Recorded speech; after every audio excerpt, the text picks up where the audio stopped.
Benvenuti a Casa Veneto per il nostro appuntamento live streaming con lo studio Cortina 2021.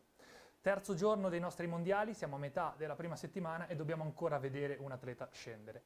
Anche oggi niente gare, ovviamente questo era programmato perché su Cortina c'è stata un'altra nevicata pesante che ha lasciato diversi centimetri di neve. Da domani però si comincia alla grandissima con una giornata che abbiamo definita super gigantissima perché avremo ben due Super G, femminile e maschile, e quindi cominceremo ad addentrarci anche un po' nelle cose tecniche. Per farlo sfrutteremo la presenza di un ospite veramente speciale, che è un piacere veramente avere qui. Peter Phil non avrebbe bisogno di presentazioni, ma devo presentarti. Benvenuto Peter. Ciao a tutti. Grandissimo campione che al momento, e parto da qui, ha cambiato vita e sta facendo l'allenatore. Quindi prima di parlare di qualunque altra cosa ti chiedo come sta andando. Sta andando abbastanza bene, adesso faccio quello che ho sempre voluto fare, allenare e trasmettere la mia passione, la mia esperienza ai giovani e attualmente ho questa possibilità qua e mi sta piacendo molto. Ovviamente, come vedete, il lupo perde il pelo, ma non il vizio in questo caso è un vizio buono, tenersi in forma. Infatti l'abbiamo ospitato su questo prodigio della tecnica targato Tecnogym. Vorrei entrare con te, sfruttare la tua presenza per andare un po' nel dettaglio tecnico, perché è veramente un piacere avere un campione che può raccontare alcuni aneddoti di pista che ci aiutano a capire quello che sta succedendo. Ieri abbiamo visto le atlete ferme per tanti minuti al cancelletto, che sono diventate un'ora, e poi è arrivato il rinvio. Cosa si prova in quei momenti lì e come fa un atleta a resettare il cervello in attesa delle informazioni? È quello proprio difficile perché consumi tantissime energie con i spostamenti così, sei fermo e comunque la tensione c'è, è molto importante proprio staccare e poi riattivarsi quando è poi ora di partire. Poi in un momento come ieri penso che tanti atleti hanno subito un po' quella attesa, perché alla fine vuoi andare a fare la gara e invece sei sempre lì, non sai quando parte la prossima decisione, quando partiamo, sei sempre un po' lì teso e consuma tantissime energie. Anch'io ho partito spesso quei periodi lì e non è facile. Altri atleti invece si buttano lì in un angolo, dormono anche un po' e poi si svegliano, si riattivano e sono pronti, È una situazione veramente difficile, poi bisogna calcolare che ai mondiali c'è comunque pressione in più. Extra. Poi noi avevamo anche due atleti proprio con i primissimi numeri, la Bassino e la Federica, che devono essere sempre pronte, perché la decisione poi non è stata di mezz'ora, ma anche meno quasi, no? E per loro era sicuramente dura e sicuramente state buone che oggi hanno potuto staccare di nuovo e poi mettersi a posto per domani. Certo, e averti qui mi permette di andare un po' più nel dettaglio perché credo che ci siano anche tante curiosità. Qui a Casa Veneto ci prendiamo tutto il tempo che vogliamo perché abbiamo tutto il tempo del mondo. Hai qualche ricordo tuo particolare in cui una situazione simile ha giocato a tuo vantaggio oppure a svantaggio, sapendola gestire con la testa, come dicevi? Sicuramente le Olimpiadi di Torino, anche lì, per me i primi Olimpiadi in casa, tante aspettative e lì abbiamo avuto una situazione veramente difficile perché siamo partiti alle 10, i primi 18 sono scesi, poi è arrivato la nebbia e hanno fermato tutto. I primi 17 sono scesi, io avevo il 18. Quindi hanno fermato dopo 17? Sì, davanti a me. E io 3-4 volte avevo messo fuori i bastoni e volevo partire, mi hanno fermato, bloccato, ma perché non si vedeva la prima porta. E tutto ciò hanno annullato quello che c'era e poi alle 2 siamo ripartiti. Ed era una situazione veramente difficile perché il tracciato è rimasto uguale. I primi 17 concorrenti sono già scesi e poi abbiamo rifatto la gara. Ed era una situazione veramente difficile e poi si giocava proprio le medaglie olimpiche. Era una situazione strana, sì. Però bisogna adattarsi. Noi abbiamo un sport dove comunque bisogna adattarsi alla neve, bisogna adattarsi al tracciato, bisogna adattarsi alla velocità, alle difficoltà, ma soprattutto anche alle situazioni. E quello sicuramente mi ha fatto imparare tanto, che certo. Tutto può succedere. No, mi fa piacere che tu l'abbia trattato anche perché in questi giorni col rinvio si è parlato, si parla, è anche un tema giornalistico, no? Di fortuna, sfortuna. In realtà quando hai a che fare con la montagna lo sai, c'hai il piano B, piano C, ce l'ha un comitato organizzatore, ce l'ha anche l'atleta perché ti cambia l'agenda da un secondo all'altro. E un altro aspetto che vorrei approfondire con te è legato sempre alla partenza, perché dietro il cancelletto, uno dalla televisione o dagli spalti vede questo cancelletto che è una porta e basta, ma in realtà dietro c'è un mondo. Ci sono atleti che si preparano in maniera diversa, che si riscaldano in maniera diversa. Ci racconti com'è essere dietro quel cancelletto? Sì, beh, lì diciamo se hai una volta la possibilità di andare lì capisci tante cose, perché uno è un po' più agitato, uno è meno agitato, cioè gli atleti poi come vanno fuori dal cancelletto cambiano completamente, no? Cioè uno è molto tranquillo, l'altro è agitato, l'altro fa il riscaldamento, l'altro sta fermo, cioè, anche leggendo un po' le facce dei vari atleti capisci un po' se uno è agitato o meno agitato ed è veramente molto interessante. E poi quando passano il cancelletto di solito uno cambia e dà il massimo. Due domande. La prima, tu com'eri prima del cancelletto? Per esempio, ieri è stato qua che Ghedina ci ha raccontato che diceva barzellette a tutti per deconcentrarli. Non ti ci vedo, quindi mi chiedo com'eri tu. E la seconda domanda su questo tema, adesso che sei un allenatore e quindi avrai anche dei giovani che seguiranno il tuo consiglio, che guiderai, si cerca di aiutarli nell'esprimere loro stessi liberamente o si cerca anche di guidarli anche in queste fasi qua, pre-gara? No, ognuno deve trovare la sua strada, penso che quella è la cosa fondamentale. Io per esempio quando ero giovane mi ho sempre concentrato molto su di me stesso, ho messo la musica e diciamo ho provato Cosa a... ascoltavi? Ma un po' di tutto, cioè a me piace proprio un po' tutto, ma musica abbastanza tranquilla anche, per venire giù un po', per stare un po' più calmo, ma anche per focalizzarmi un po'.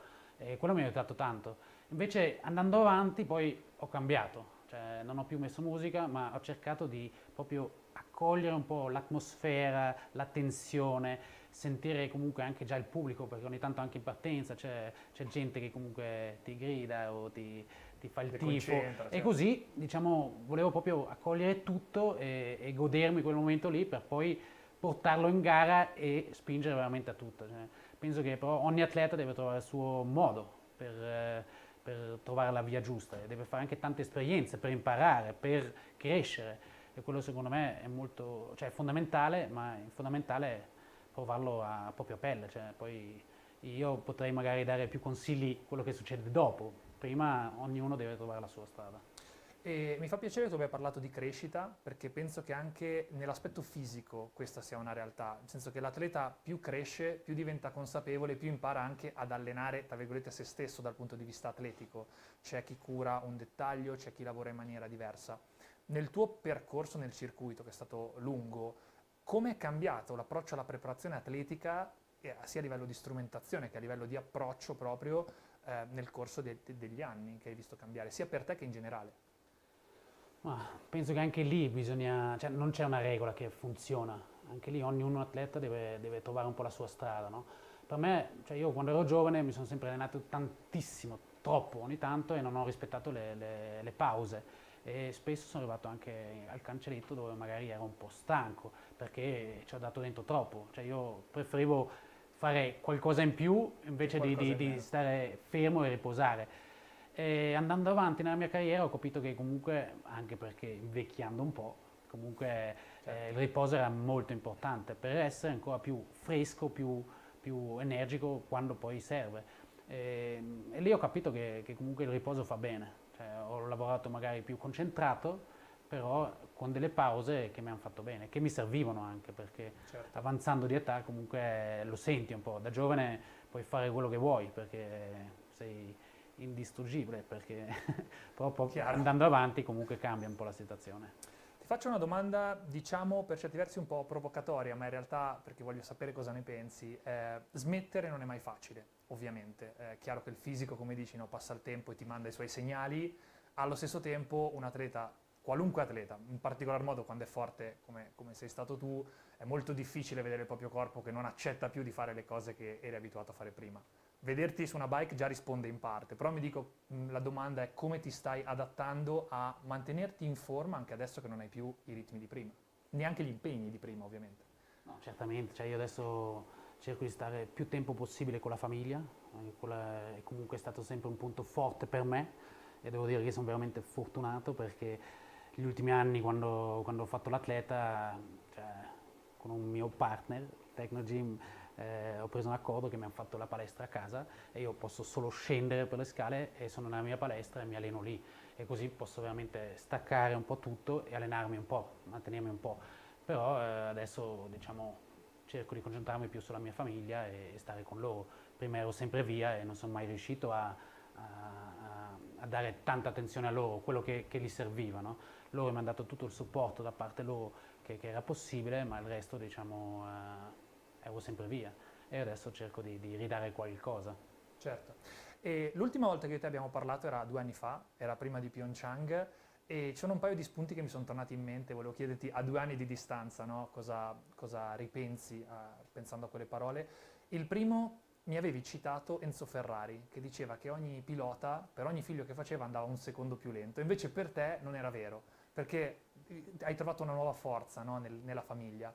Mi piacerebbe farmi aiutare da te a spiegare al pubblico come funziona la routine di un atleta che gira per il mondo, come fanno gli sciatori tanti mesi all'anno, che è complicato perché sei quasi sempre in viaggio. Sì, non è facile, bisogna trovare anche lì il ritmo, perché cambiamo sempre posizione, cioè andiamo da un posto all'altro e allenarsi non è così facile, ma in generale non è facile, bisogna adattarsi un po'. E negli anni poi lo impari, diciamo. Sempre in quell'intervista mi hai raccontato, era sempre prima di Pyeongchang, ricordo, e mi hai detto quando andrò alle Olimpiadi questa volta mi devo godere la cerimonia d'apertura, perché ti ripromettevi di goderti un po' di più tutto quello che circondava lo sci, mentre invece prima eri molto più mentalizzato, dicevi. Poi ho l'immagine di te a Bormio l'anno scorso, scendendo, una torta, un festeggiamento, un momento di divertimento. La domanda è: sei riuscito a goderti di più queste ultime gare? Purtroppo no, cioè, specialmente alle Olimpiadi, perché il problema è che le Olimpiadi invernali sono sempre in montagna e diciamo la parte centrale è sempre in una città, l'apertura, chiusura, premiazione e così.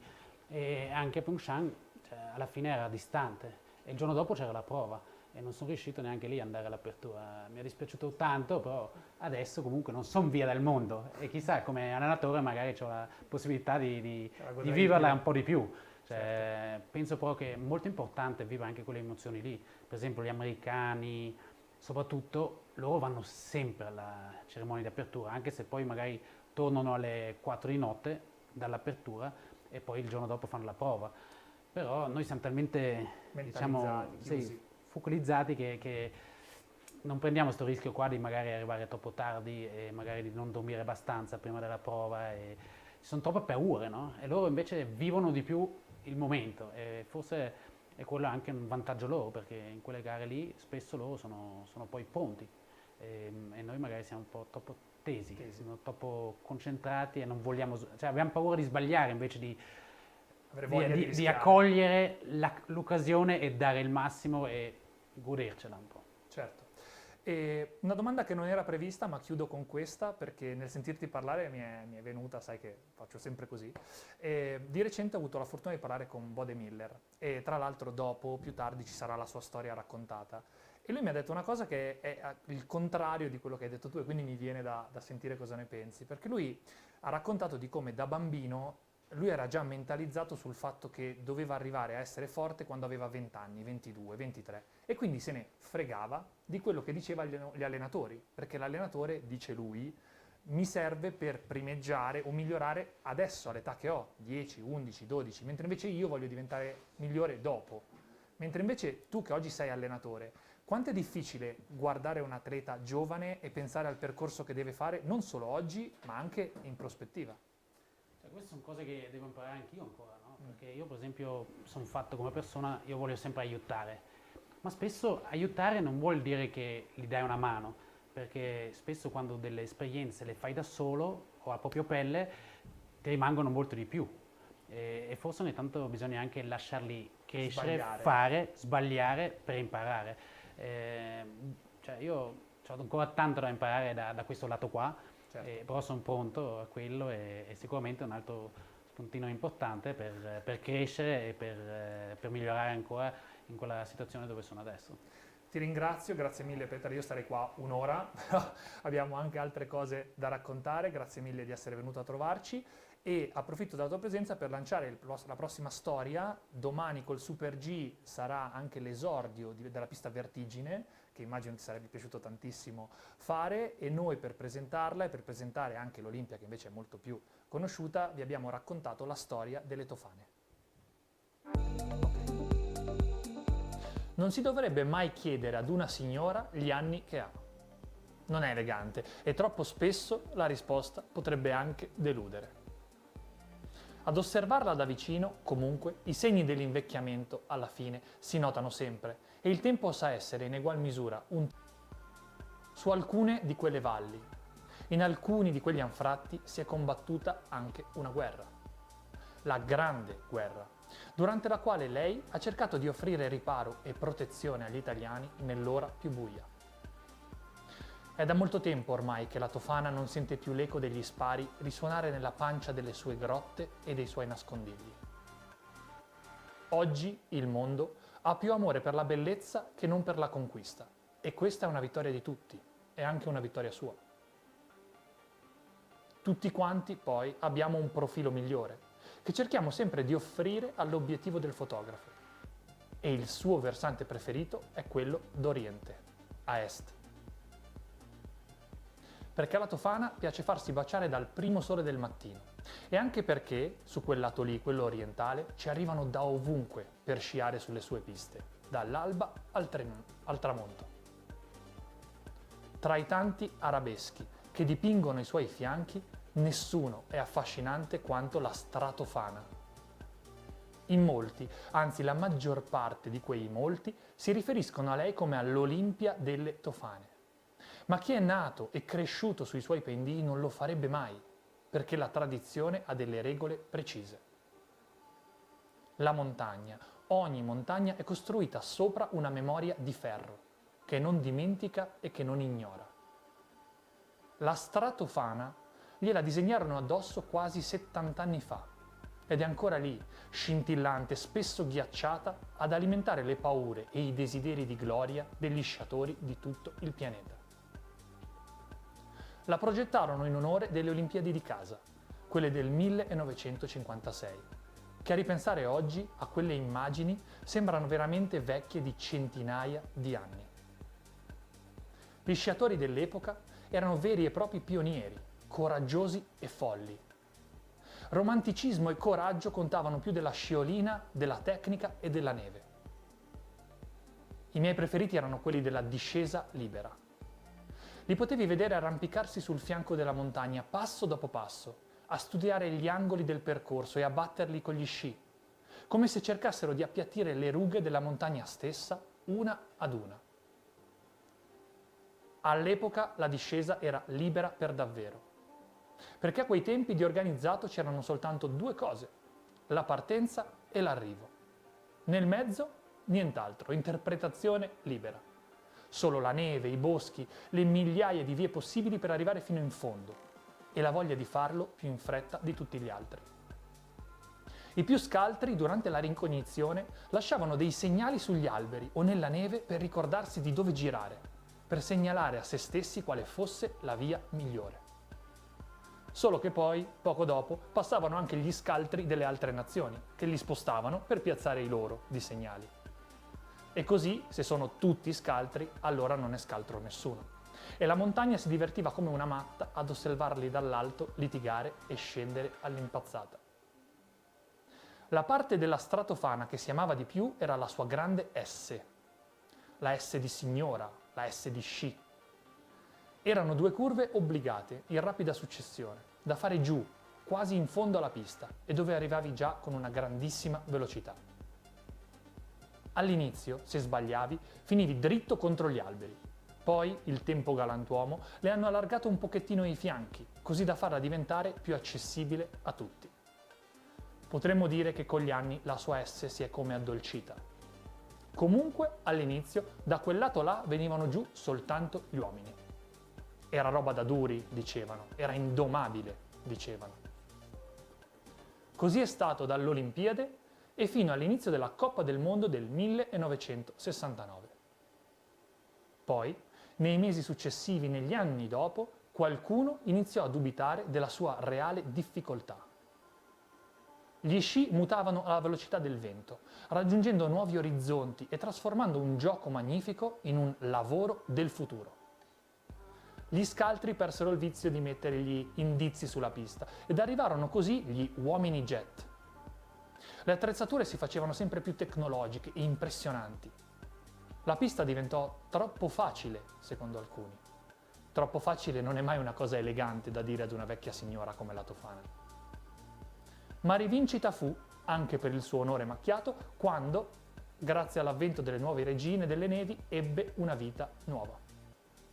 In tempi più recenti, infatti, i suoi domatori sono cambiati e le donne si sono sostituite agli uomini, ormai dimentichi delle gioie dei suoi fianchi.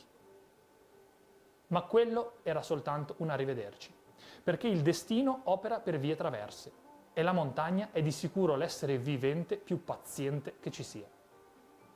Ci sono voluti anni e fatiche e fallimenti, ma la gente che vive sotto la sua ombra è riuscita a riportare sulle sue nevi un altro grande evento. Li chiamano mondiali. Per poterli ospitare bisognava però disegnarle addosso un tracciato nuovo, proprio appresso alla mitica Stratofana, che succedesse ai grandi sciatori di oggi. E così hanno creato Vertigine. Vertigine è vecchia e nuova allo stesso tempo, perché racchiude in sé pezzetti di cose antiche, ma li rimescola sempre con occhi nuovi e soprattutto è dotata di una partenza impertinente. Impertinente per davvero. Mai nessuno, infatti, aveva osato immaginarsi di salire tanto in alto sulla gonna delle Tofane per iniziare una discesa. Ma questa volta la montagna ha chiuso un occhio, perché la vista da lassù è troppo bella per non poterla condividere e forse anche perché nessuno mai più in futuro si sogni di dire che la pista è troppo semplice. Una vera signora non esce 2 volte con l'uomo sbagliato. Il buio dei mesi scorsi, con le sue valli svuotate e silenziose, è stata una sorpresa inaspettata. Ci si attendeva a una festa ed invece ha dovuto osservare la gente rintanata nelle case, impaurita, costretta ad osservarla attraverso le vetrate dei salotti. Ma ora c'è la festa mondiale. E quando presto tutti potranno tornare a trovarla, allora ospiterà di nuovo visitatori da tutto il mondo e a loro la Tofana mostrerà la bellezza della storia. La storia e il nuovo che si incontrano, sopra un pendio orientale che è un pezzo di storia dello sci. La Stratofana, o l'Olimpia se preferite, sarà carica del fascino di decenni di storia, che la renderanno sogno e paura di molte generazioni ancora. La Vertigine, figlia nuova, invece sarà fremente, fredda, scintillante, in attesa che i campioni di oggi trasformino anche lei, nuovo classico, nel sogno e nella paura degli sciatori del domani. Quel giorno è oggi, quel giorno è arrivato. Arrivano le discese. Arrivano. Abbiamo raccontato la storia delle Tofane, una delle possibili storie, montagne bellissime ovviamente non soltanto per lo sci che vedremo a partire da domani con i 2 Super G, con l'Olimpia e l'esordio della Vertigine, ma montagne bellissime anche per migliaia e migliaia di turisti che nel corso degli anni riempiono queste valli per poterne ammirare la bellezza e poter sciare. Grazie a questo ci colleghiamo, cominciamo a parlare di mobilità. Lo facciamo, non da solo ovviamente, ma in compagnia di Luca Campanile, co-founder di Bus for Fun, e di Helen Broccolo, direttore di Cortina Express. Benvenuti. Grazie Jacopo, buonasera. Allora Luca, io ho visto la gigantesca macchina organizzativa che c'è qui ed è impressionante, è il primo evento che posso vedere da così vicino ed è sinceramente molto impressionante. Non oso immaginare nel tema della mobilità quanti siano i punti interrogativi da smarcare in un contesto come questo pandemico. La prima domanda è: quali sono gli elementi da valutare in un contesto come questo? In condizioni normali, diciamo, la fruibilità dell'evento, quindi dare continuità e flusso agli spettatori, agli atleti e agli addetti ai lavori. In questo caso specifico ci siamo trovati in una condizione estrema, quindi il focus principale è stato quello della sicurezza. Dal piano iniziale a quello che poi è stato applicato alla fine ci sono state tante release e alla fine ho provato su me stesso una soluzione efficacissima. Insomma, gli organizzatori siamo stati, mi ci metto in mezzo, Giustamente. siamo stati bravi, molto bravi. Mi attacco alla tua risposta perché mi incuriosisce molto. Quali sono i principali task, proprio le principali difficoltà che si devono mettere nell'equazione? Si parte da molto lontano, quindi questi eventi sono programmati con largo anticipo perché c'è la viabilità, bisogna calcolare il flusso che una strada può sostenere, decidere strategicamente quali strade chiudere e questo ha impatto sulla popolazione, e definire le aree di parcheggio e dopodiché cominciare pian pianino a fare una forte comunicazione su cui la fondazione ha fatto un lavoro eccezionale fino ad arrivare all'applicazione di tecnologie. Quello che facciamo noi è rendere il tragitto da casa fino all'evento assolutamente fluido e efficace. Una responsabilità non da poco. Una responsabilità non da poco, lo facciamo in tanti eventi, quindi abbiamo portato il nostro piccolo contributo, se possiamo dire così, comunque la nostra esperienza qui a Cortina dove la viabilità è complessa. C'è anche l'aggravante possibile della neve, in questi 3 giorni abbiamo visto quello che Abbondantemente. esatto, diciamo, abbiamo visto il caso peggiore possibile, però la macchina organizzativa ha reagito al caso peggiore possibile, quindi tutto bene. Testato proprio al Testato massimo. al massimo. Per il massimo delle possibilità. Noi qui cerchiamo sempre di andare un po' alla ricerca anche della narrativa, perché comunque il racconto di grandi avventure aziendali significa anche raccontare storie di idee che hanno cambiato il modo in cui viviamo la contemporaneità. Come nasce Bus for Fun? Qual è il mito fondativo alla base di quest'idea, no? Il mito fondativo è diciamo 2015, quando ci siamo accorti, io e il mio co-founder, quindi siamo 2 co-founder, Davide Buscato, che erano spariti o stavano sparendo gli aggregatori sociali, cioè quei soggetti che organizzavano i viaggi per i grandi eventi. Quindi abbiamo cercato di sostituirci noi a questo scemare e abbiamo cominciato a lavorare a tutta Italia per trasportare da casa direttamente all'evento, far vivere l'evento attraverso un sistema di autobus. Questo processo è andato avanti fino ad arrivare a Cortina 2021. In 5 anni, partendo da zero, una startup che partiva autofinanziata, siamo arrivati a essere insieme a questi player di livello mondiale, tra l'altro. E ovviamente tutto il processo aziendale è sempre incentrato intorno al cliente, al customer, ovviamente, alla sua soddisfazione, alla sua esperienza, in senso proprio inglese di experience. Sì, assolutamente. Mi rendo conto però che nella mobilità mi sembra un concetto portato all'ennesima potenza, perché effettivamente non è soltanto un prodotto, ma è proprio un servizio dentro il quale sta fisicamente una persona. Sì, non si può sbagliare perché la grande differenza nella mobilità, diciamo, quella dell'ultimo miglio del pacco, per capirci il pacco può stare lì a aspettare, le persone non possono aspettare, quindi deve essere tutto molto perfetto, molto chiaro, la comunicazione è tutto. Quindi quando gli dai le indicazioni da dove partire, dove arrivare, come ritornare indietro, deve essere tutto perfetto. Eravamo arrivati a livelli di fruizione da parte degli utenti altissimi, quindi non soltanto da parte nostra, ma altri fenomeni di mobilità condivisa che in Italia hanno preso piede negli ultimi anni fino al fine febbraio dell'anno scorso, quando chiaramente c'è stato un arresto violentissimo della mobilità condivisa, ma questo credo che ormai sia abbiamo abbastanza imparato tutti, sì. Certo.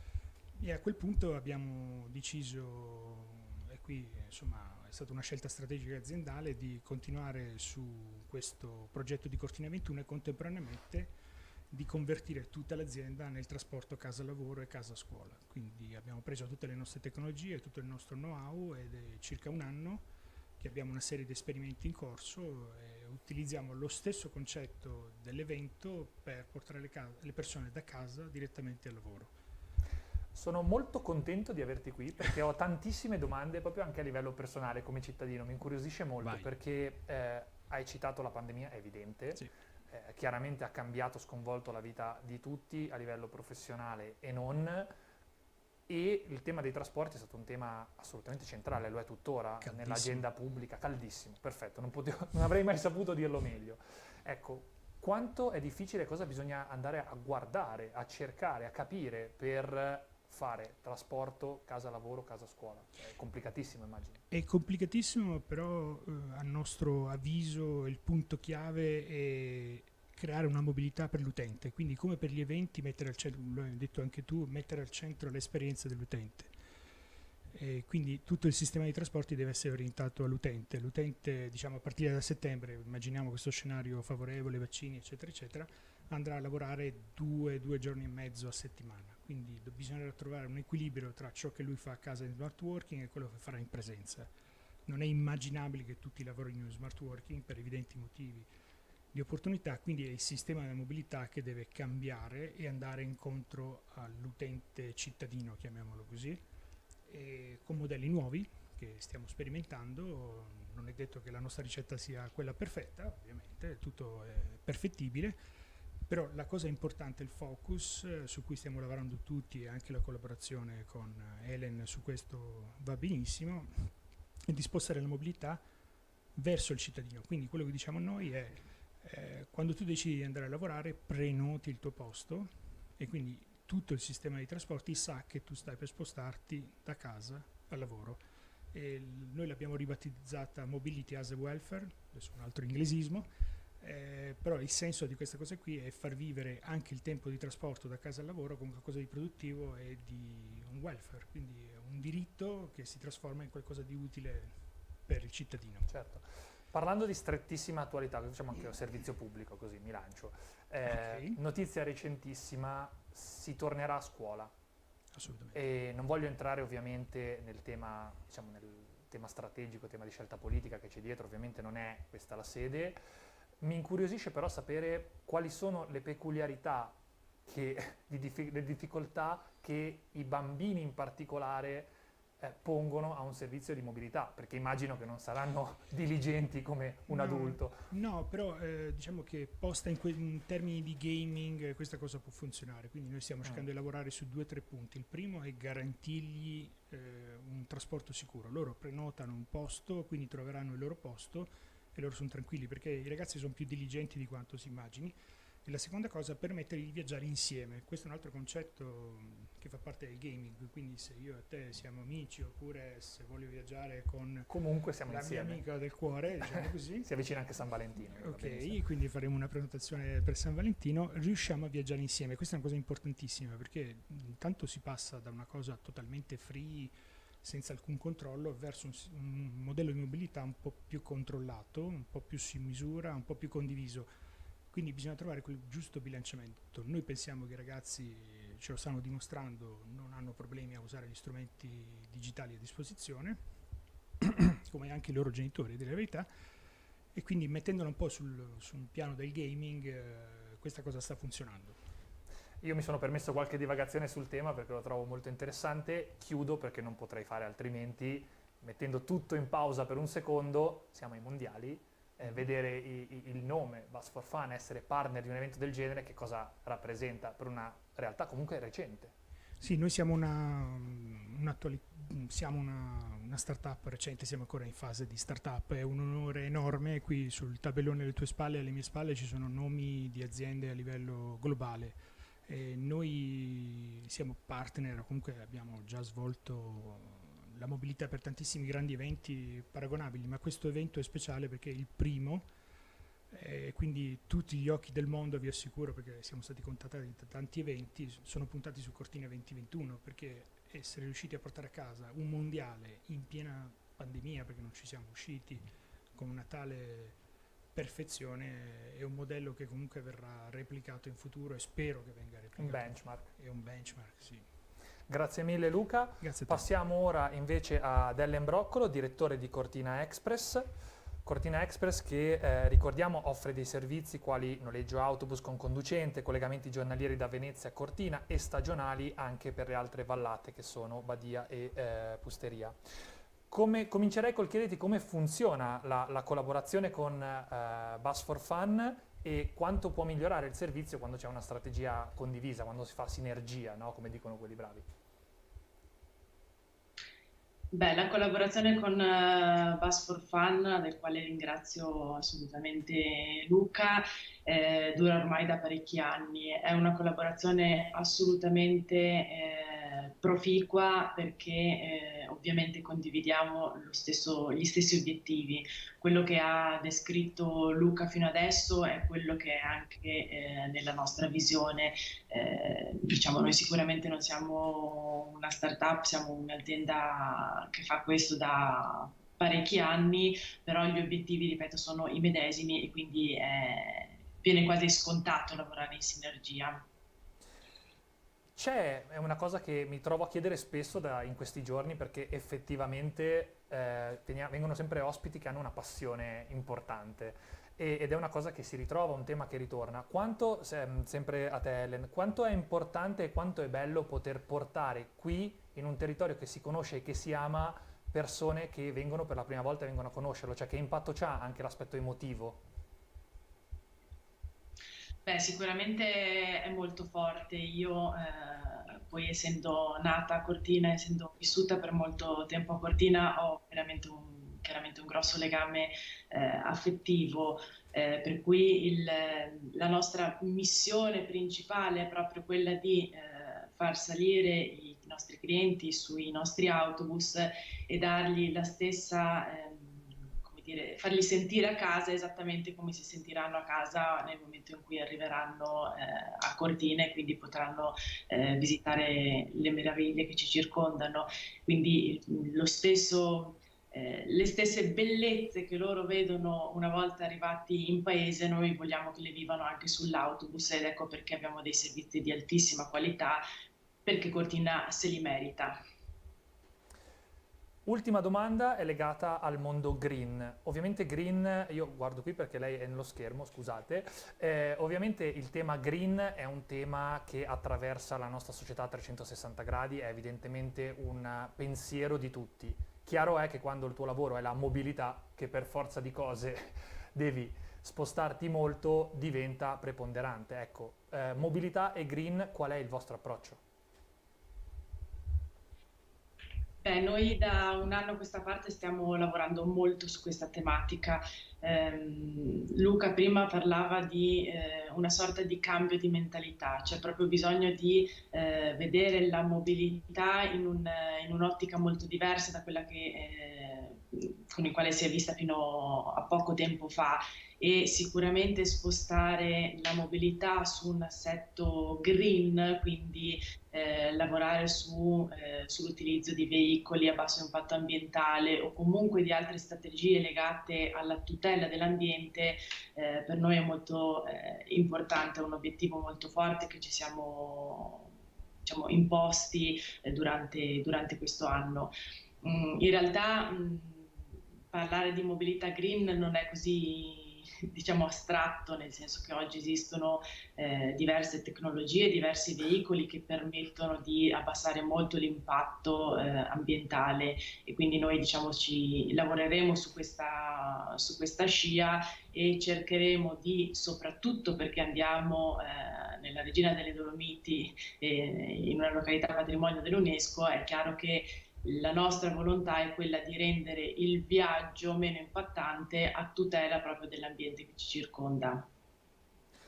Avevo promesso che sarebbe stata l'ultima domanda, ma nel sentirti parlare hai rivendicato giustamente una fierezza locale, non posso che chiederti che sensazione è avere i mondiali in casa.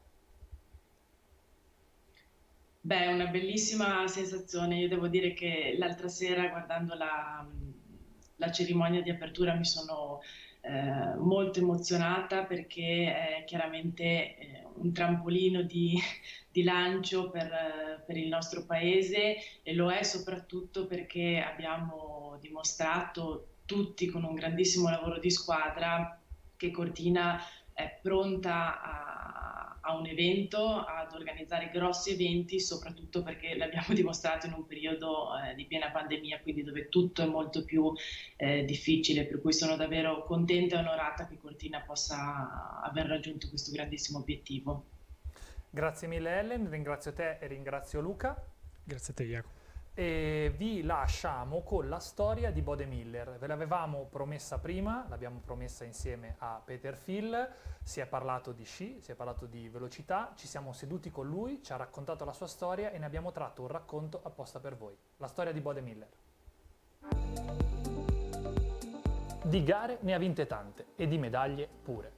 È arrivato in alto fino ad essere il migliore di tutti e di questo si attribuisce un giusto merito. Eppure, la sua memoria più bella in assoluto, il momento perfetto vissuto sugli sci, non è legato a un podio, ad una folla che esulta o a una cerimonia di premiazione. Le giornate migliori di tutte sono state infatti quelle precedenti alla gara di discesa durante le Olimpiadi di Sochi del 2014. Quelli sarebbero stati i suoi ultimi giochi olimpici e il contorno rendeva tutto così grande, così carico di aspettative e di pressione. Non poteva chiudere senza un grande acuto, il mitico Bode Miller. Non poteva farlo senza mostrare qualcosa di straordinario e portare a casa un risultato pesante. Nelle 2 prove cronometrate sulla Rosa Couture, la pista che avrebbe assegnato l'oro olimpico, ha sciato come non aveva mai sciato prima in tutta la sua carriera. Quelli erano solo allenamenti, potremmo dire, ma lui si sentiva talmente bene che provò a fare linee e traiettorie che nessun altro avrebbe più azzardato, né prima né dopo di quelle prove. Nella sola parte alta del circuito staccava tutti i migliori di quasi un secondo. Era in un completo stato di flow. Mai gli era successo prima di quel momento di essere tanto ispirato, al punto di essere pronto a correre rischi, apparentemente assurdi per gli altri, ma naturali e armonici per lui, che vedeva la montagna scorrergli sotto gli sci come se il tempo andasse al rallentatore. Quando ha tagliato il traguardo in entrambe le prove, si è ritrovato immediatamente circondato dagli allenatori, dai colleghi e dagli addetti ai lavori di ogni sorta, che si complimentavano con lui e che gli facevano domande, quasi increduli delle scelte che gli avevano visto fare pochi secondi prima in pista. Quella era gente che lo vedeva sciare ai massimi livelli da oltre 15 anni e che il mitico Bode Miller aveva ancora la forza di stupire. La gara, quella che assegnava le medaglie olimpiche, non andò altrettanto bene.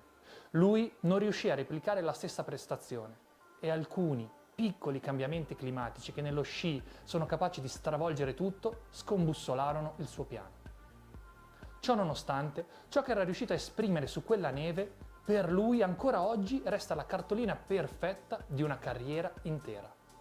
La sua eredità racchiusa in un ricordo suo e degli altri, come se fosse dentro a una palla di vetro, di quelle con la neve dentro che si regalano a Natale e si mettono sul camino. Aveva fatto cose diverse da tutti gli altri. Aveva provato a fare di più, seguendo il proprio istinto e senza piegarsi mai alle aspettative degli altri. Quello era il suo sci, quello il suo modo di sciare. Tanti anni dopo l'esordio in Coppa del Mondo, di fronte all'ultima grande gara della carriera, in cui la voglia di chiudere bene avrebbe potuto suggerirgli prudenza, lui invece era ancora alla ricerca del limite, sciando My Way, come avrebbe cantato Frank Sinatra. Ecco, la sua carriera, la carriera di Bode, ha sempre avuto questa premessa, fin da quando forse ancora non si poteva chiamare carriera. Bode Miller aveva 7 anni quando ha deciso che sarebbe diventato uno sciatore professionista.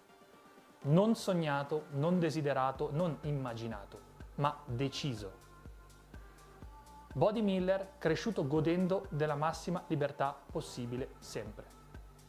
Lui e la sua famiglia vivevano in un bosco, distanti dalla civiltà, senza acqua corrente ed elettricità. E tutto quello che lui decideva di fare era una sua unica responsabilità. Miller non ha avuto un'infanzia convenzionale, non gli sono mai state imposte regole che non fossero quelle del buon senso e nel limite del giusto era sempre autorizzato a programmare ogni singolo aspetto della sua vita, fin da quando era piccolissimo. Organizzava da solo la sua agenda, programmava le sue giornate, era suo il compito di trovare il giusto equilibrio tra le cose che gli andava di fare, quelle che doveva fare e trovare anche il tempo per dare una mano in casa. Oggi che Bode è diventato un genitore, deve sembrargli incredibile di essere cresciuto così. Ai bambini viene chiesto di esprimere una preferenza, diciamo di scegliere uno sport che piace loro. Al massimo gli si concede di cambiarlo 1 o 2 volte. Dopo quel momento, tutto quanto viene pressato in un percorso prestabilito. Viene instradato su una via insindacabile, priva di fantasia e che toglie ogni responsabilità individuale dalle spalle dei ragazzi. E questo vale per ogni sport.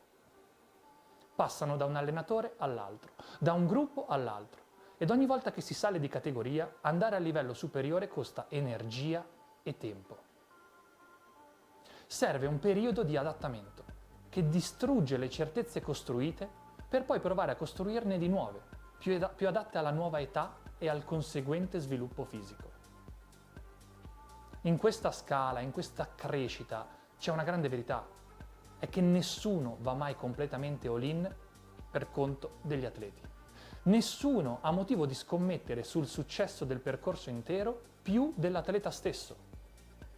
Gli allenatori, anche quelli bravi, anzi soprattutto quelli bravi, hanno carriere lunghe, molto più lunghe di quelle degli sciatori. Carriere nelle quali gestiscono e crescono centinaia di atleti. E nell'affidarsi a loro è come se si rinunciasse a parte del controllo che si può avere sul proprio futuro. È come se lo si desse in prestito a qualcun altro, per ottenerne in cambio soltanto dei piccoli miglioramenti provvisori. Ed è così che si punta ad eccellere nelle proprie categorie di riferimento, anno dopo anno, adattando la propria crescita a una mentalità utilitaristica. Fino a che arriva il giorno in cui poi ti ritrovi ad avere 18 anni ed essere diventato soltanto uno strumento nelle mani di altri. Un automa che non è più del tutto titolare del proprio talento. Ecco, per Bode Miller è stato l'esatto contrario. Quando di anni ne aveva soltanto 10, 11 al massimo, discuteva già con i suoi allenatori. «Sei terribile, non ascolti mai!» gli dicevano. E lui invece rispondeva che «Io ascolto tutto, capisco tutto. So che mi vuoi far sciare così per migliorare oggi, ma ti dico che non funziona con me. Io voglio diventare bravo, voglio diventare il più bravo quando di anni ne avrò 24, non oggi». Non deve essere stato facile prendere sul serio quel bambino, che ancora prima di compiere 12 anni aveva già un senso nella sua testa a tutto quello che faceva. Tutto per lui nasceva da una scelta ponderata, precisa, che poteva fare con convinzione assoluta, perché fin da quando era veramente piccolo si sentiva il solo responsabile delle proprie idee. Che senso aveva provare a primeggiare durante gli anni dell'adolescenza, se per farlo avrebbe dovuto rinunciare al suo grande disegno finale? Ogni atleta ha una parabola tutta sua e tocca il proprio vertice tecnico e fisico in un'età diversa da quella di tutti gli altri. E lui se ne fregava degli altri, eppure del cronometro, perché aveva ben chiara quale dovesse essere la sua strada, la strada di Bode. Non è stato un talento precoce. Non avrebbe mai potuto essere il nuovo Alberto Tomba per sua stessa ammissione, perché non era abbastanza bravo, anche se nessun allenatore aveva il coraggio di dirglielo. Nella sua famiglia erano tutti alti ed esili, e per questo non sarebbe neanche potuto diventare il più muscoloso oppure il più potente dell'intero circuito. Bode Miller sapeva che se avesse voluto diventare il migliore sciatore del mondo, e cavolo se voleva farlo, avrebbe dovuto giocare tutte le sue carte sulla durezza mentale, sull'intensità e sul feeling con la velocità. Non c'erano altre strade. Doveva imparare a riconoscere fin da subito l'amarezza delle cadute e dei fallimenti. Doveva imparare che cosa significasse fare errori stupidi, mentre era alla ricerca della velocità pura. Tutto questo non era compito della squadra. Non era compito della squadra o quello degli allenatori farlo sentire non da solo o di farlo sentire pronto. Era lui stesso a dover imparare come gestire la solitudine e come gestire il suo ego. Entrambi cani rabbiosi che convivevano dentro di lui. Così Bode Miller si è fuso con il suo sci. Non sono mai esistite due bolle separate, ma un'unica sola grande scommessa, diventata oggi una grande storia, nella quale dar corpo e voce a tutte le sue idee. È la cosa incredibile che ha funzionato. Bode Miller è passato alla storia come un atleta che ha vissuto a modo suo, quasi controcorrente, in direzione ostinata e contraria, direbbe De André. E non potrebbero fargli complimento più grande, perché il solo modo di goderti per davvero la corsa è averne un pieno controllo. Lo sci funziona così. Corri, vinci, perdi, cadi, ti fai male, ritorni e poi ti ritiri. Se lo fai a modo tuo e ti diverti, ne vale la pena. Altrimenti meglio lasciar perdere e fare qualcos'altro. Per informazioni citofonare a Bode Miller. Questa era la storia di Bode Miller, o meglio una delle tante storie che potrebbe raccontare il campione americano, quella in particolare che ha deciso di raccontare a noi in esclusiva per Cortina 2021. Trovate la versione integrale in forma scritta sia sull'app che sul sito di Cortina che sul sito The Owl Post. Noi ci avviciniamo però dopo tutte queste storie sicuramente intriganti, ma arriva la ciccia, arrivano le gare. Dopo 3 giorni in cui il maltempo ha obbligato gli organizzatori a cambiare il calendario, adesso ci siamo. Domani si comincia il programma di questi mondiali e a tenerlo a battesimo saranno i 2 Super G, nella stessa giornata, una giornata gigantesca, quindi avremo le donne e a seguire gli uomini. Per gli uomini in particolare sarà l'esordio della pista vertigine, una pista che siamo certi il buon vecchio Bode avrebbe gradito scendere tutta d'un fiato. Noi vi avevamo già raccontato a inizio settimana i possibili favoriti di queste gare. Ora che è stata riprogrammata a domani, vi riproponiamo un'analisi di quella che sarà la gara di domani, sia maschile che femminile. Tornate però poi in studio con noi perché vi lasciamo con un saluto speciale e un pronostico di cui attendiamo di vedere l'opinione finale.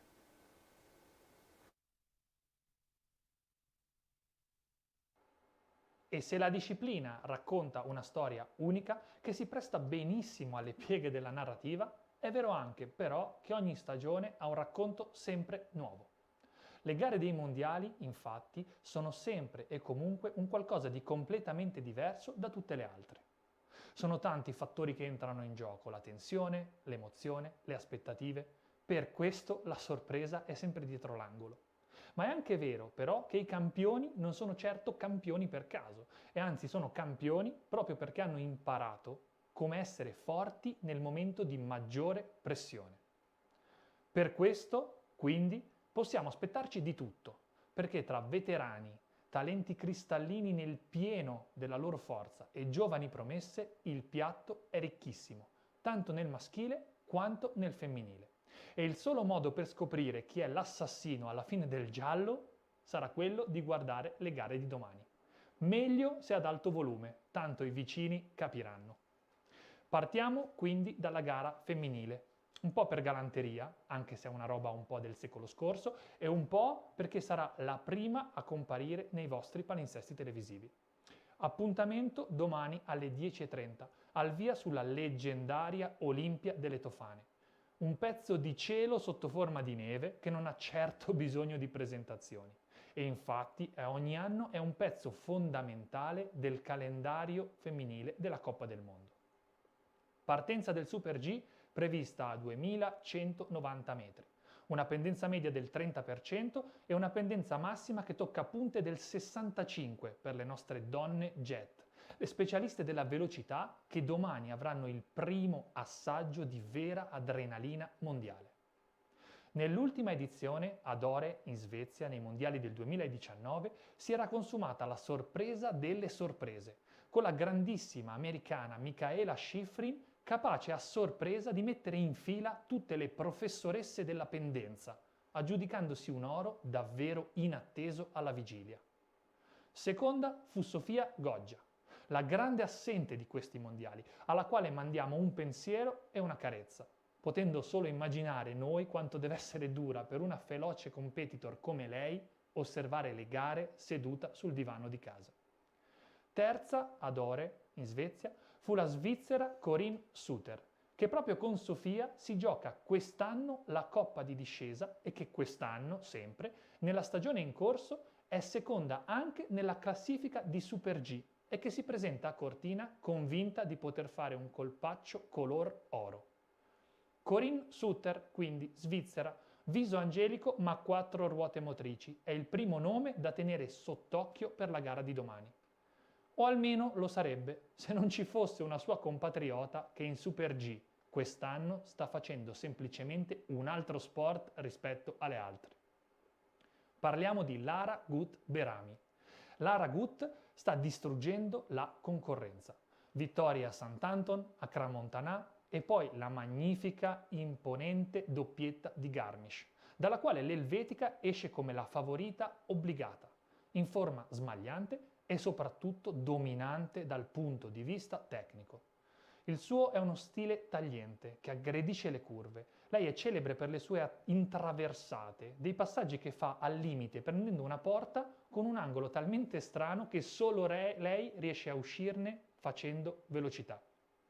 Dietro le due svizzere, occhio anche all'austriaca Tamara Tippler e alla sorprendentissima Michelle Gisin, un'altra svizzera, che sembra entrata nel suo prime tecnico ed emotivo proprio quest'anno e quindi risulta pericolosa in ogni disciplina, anche se il Super G non è esattamente la sua preferita. Le nostre italiane sono lì, costantemente in zona podio, e l'Olimpia delle Tofane potrebbe diventare l'alleata giusta che fa fare loro il salto di qualità per un podio. Federica Brignone, quinta, e Marta Bassino, sesta, sono in alto nella top 10 della specialità, che si chiude la top 10 con Francesca Marsaglia, decima, che tra le due litiganti potrebbe anche essere la terza che alla fine gode. Ci saranno poi anche le due regine domani al via, Petra Vlhova e Michaela Shiffrin, i nomi forse più caldi del circuito, anzi i nomi più caldi sempre del circuito per via del loro incredibile talento. Nessuna delle due però parte con i favori del pronostico. Petra è costante, ma in Super G le manca ancora l'acuto, mentre Michaela, che quell'acuto, come vi abbiamo detto, ce l'ha avuto e come proprio ad ore, deve riprendere confidenza con una specialità che non pratica da diverso tempo, appunto dai mondiali del 2019. La loro gara saranno altre, ma è importante guardare sempre quando scendono da una pista. Dulcis in fundo, non mi sono certo scordato della campionessa olimpica in carica, la mina vagante sempre pronta a esplodere in una gara da ricordare. Esther Ledecka, campionessa unica, capace di vincere 2 ori olimpici in 2 sport diversi, non in 2 discipline, proprio in 2 sport, lo snowboard e il Super G, una specialità che da sempre la vede nel mazzo delle favorite. Un atteggiamento sicuro e spavaldo, stile arrogante, solo dal punto di vista tecnico ovviamente, e un sorriso spalancato che apre non appena ha finito di fare la sua gara. Mi ricorda quasi Uma Thurman in Kill Bill, spietata mentre combatte, ma docile appena ha passato il traguardo. Passando invece alla gara degli uomini, domani sarà l'esordio della pista Vertigine. È la prima e l'ultima tra le piste della Tofana. Unisce tracciati diversi, raccorda pezzi di storia ed emozioni completamente nuove. Da Pomedes si scendeva già negli anni 30, dopo aver fatto la salita con le pelli. Poi si svolta a sinistra per il canalone oppure si scende dritti fra i mughi. Oggi il tracciato che vedrà il Super G dei mondiali, è diverso ancora.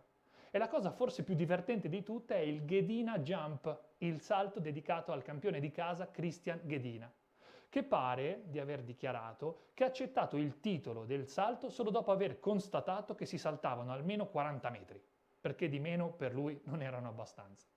Dovreste trovare anche un bellissimo video in cui racconta questa storia. Il campione del mondo in carica della disciplina è Dominic Paris e non bisogna mai sottovalutare il cuore di un campione. Un campione che sembra aver ritrovato la propria forma migliore dopo un infortunio lungo proprio nelle ultime settimane e che sembra davvero pronto ad andare a prendersi una medaglia pesante.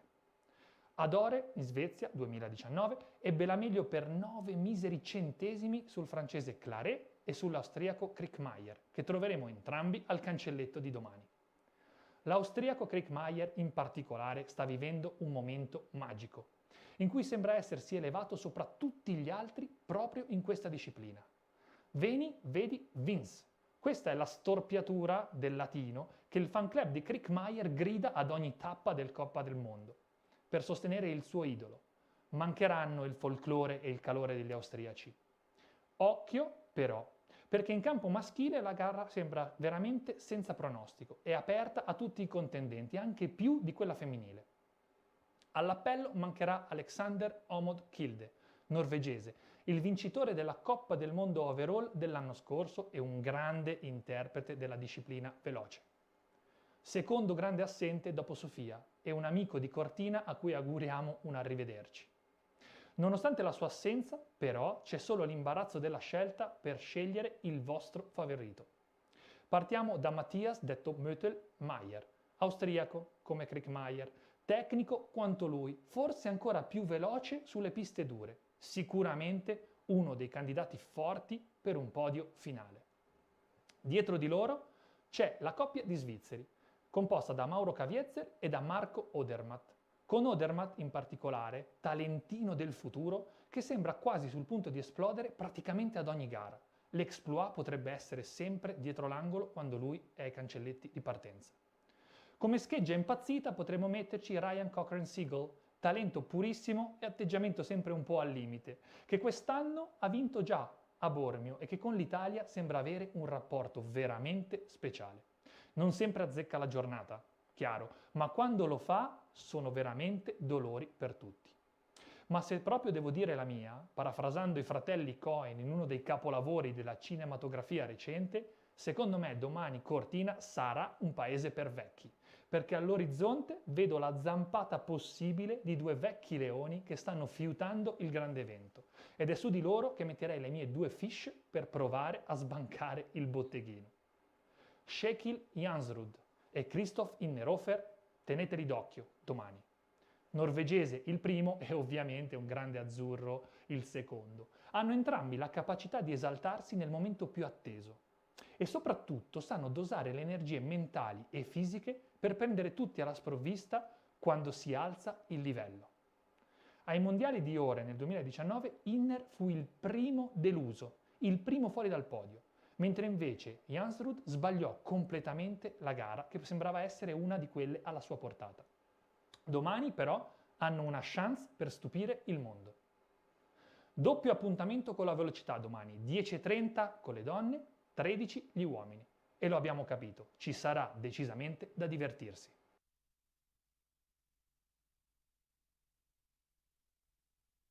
Vi ricordo che i favoriti dei Super G di domani era una clip che avevamo preparato per il calendario originale, quindi per essere sicuri di non perdervi neanche un secondo di gara, controllate sull'app, controllate i social, controllate sul sito per essere pronti con gli orari nuovi. Ricordiamo, domani esordio mondiale col doppio Super G. Ma prima di lasciarvi, per questa fine, per concludere quest'ora insieme, non potevamo esimerci dal riportare in studio Peter e fare un paio di domande specifiche sulla gara di domani. Comincio con una curiosità. Ho visto qualche novità importante e intrigante al cancelletto, sbaglio? Sì, molto importante. Penso che diciamo Cortina, la fondazione, ha lasciato nulla al caso e ha portato Technogym come partner e hanno creato delle aree in partenza dove gli atleti si possono veramente scaldare bene. Hanno messo una Technogym Bench dove puoi fare più di 200 esercizi diversi per riscaldarti e così diciamo possono andare proprio ben preparati in gara. È una novità, mai stato prima, e penso che è veramente una bella iniziativa e sarebbe bello se poi in ogni gara sarebbe una possibilità così, però diciamo danno veramente tanto spazio diciamo, agli atleti per prepararsi al miglior modo. Ti sarebbe piaciuto provarlo anche a te? Assolutamente, cioè alla fine è fondamentale la preparazione per un atleta e quando hai la possibilità di riscaldarti bene con tutti i vari attrezzi in partenza sei ancora più pronto e magari parti già a 100 dal cancelletto, no? Certo, ovviamente io ho fatto le mie previsioni, probabilmente saranno tutte sbagliate perché di sci non ne capisco niente, ma è proprio per questo... Non è vero, non è vero. Ne capisco poco, ne capisco diciamo, ho già sentito un po' i tuoi pronostici e secondo me non sono male. Allora sentiamo i tuoi per concludere. Che gare ti aspetti domani, chi vedrai in alto, maschile e femminile? Beh, io penso che domani l'Italia comunque sarà forte, comunque il mio pronostico è Gut, Ledezka e la Brignone, cioè io spero che le nostre vanno forte, però loro penso che possono dire la sua. Poi per i maschi prevedo magari un po' altri, anche vedendo le ultime gare, comunque Kriechmeier secondo me è l'uomo da battere. Poi c'è un Odermatt che è comunque giovane, è rampa di lancio. Non ha paura, si lancia ed è magari anche su sta neve qua può veramente far bene. E poi c'è un Maier che secondo me può essere veramente anche lì che si gioca al podio. Non dimentichiamoci poi dei italiani, c'è Innerhofer che è nettamente in crescita e anche Paris che è più in discesa ma anche in Super G può dire la sua, cioè io incrocio le dita per loro e speriamo che partiamo subito col botto e ci portiamo a casa qualche medaglia. Cominciamo bene. Ne approfitto per un'ultimissima domanda, io non resisto, poi mi vengono. sorprese, possibili sorprese sia maschili che femminili, quelle che non ti aspetti, non per forza per il podio, ma anche solo per una gara importante, e se c'è qualche sciatore che ti fa rivedere un po' te stesso magari, che dici quello un po' mi assomiglia.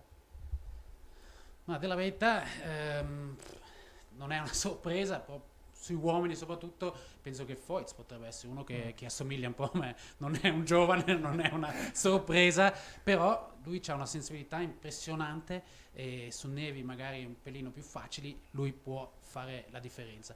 E poi un altro, cioè, che ritorna in Super G, cioè lui ha avuto un infortunio quest'anno, ma è partito alla grande, è Mauro Caviezel, cioè non sta ancora benissimo, c'ha un po' di problemi ancora con la testa perché ha sbattuto la testa in allenamento e magari anche lui può veramente far bene, perché è uno che rischia giù a tutta e se la becca sicuramente può essere lì davanti. Grazie mille Peter, non ci resta che guardare le gare, finalmente abbiamo fatto 3 giorni di studio in attesa di questo momento, finalmente è arrivato. Domani esordio mondiale, doppio Super G, giovedì super gigantissimo, mi sembra abbia ridefinito così la nostra entertainment squad. Io vi invito sempre a scaricare la app, il sito, a controllare i social, perché effettivamente è stata messa in moto una macchina gigantesca per portarvi al mondiale, anche se fisicamente al mondiale non potete venire. Grazie mille, ci vediamo domani e buona serata a tutti.